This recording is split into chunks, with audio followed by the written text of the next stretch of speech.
Hey guys, Professor Bell, Comic Book University, and Aquaman, issue number 32. The crown comes down. Well, not in this particular issue, but the crown will come down.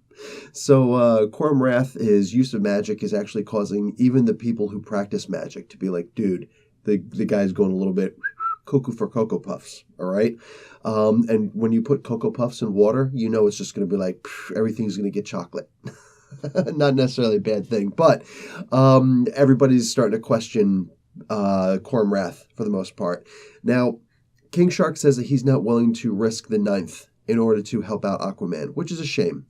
But maybe he'll come around. Regardless, one way or another, I actually thought that Aquaman was going to become the leader of the ninth after he abdicates from the race for the throne, which he technically already has, but he's got to basically overthrow the king.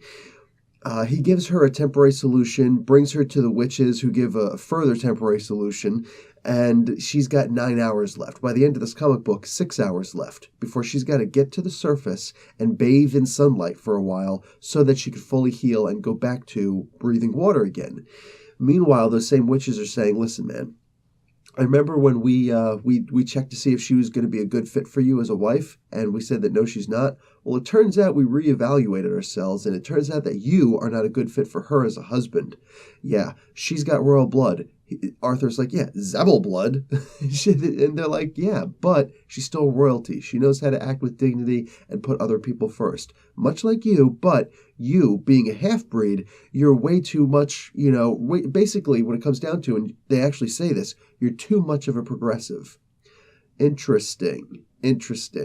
So I could see any party being too something, absolutely. So too progressive, I could see how that scares a lot of people, especially when you've got an ancient civilization who doesn't necessarily, the old guard who doesn't want to, have their culture completely eradicated. Yes, I get it.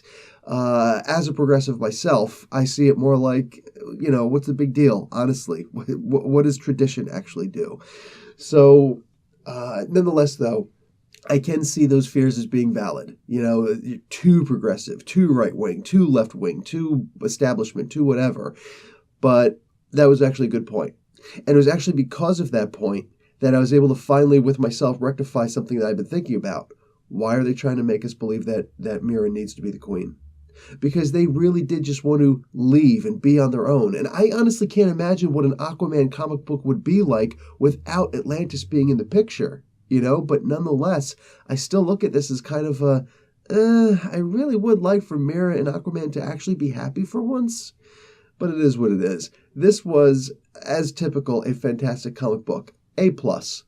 Guys, when push comes to shove, I feel that this comic book is superior to almost every other comic book out there. This is just such a great pick. And DC's doing it right, man. They're not only giving a fantastic written comic book, but a fantastically drawn comic book. My God, man.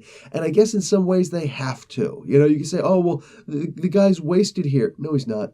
No, he's not. Absolutely is not. In fact, you're wasting your time by not reading this comic book. That's my retort.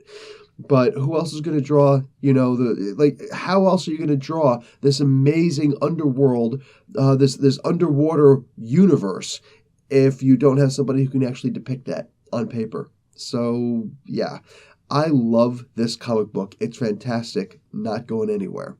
Anyway, guys, we'll see what happens in the future. Also, that 4 issues, maybe 6 issues of Mira, Queen of Atlantis, which is coming out pretty soon. I think that's actually coming out next month. We'll see. Anyway, guys, that's it for me. Professor Bill, Comic Book University. Class dismissed.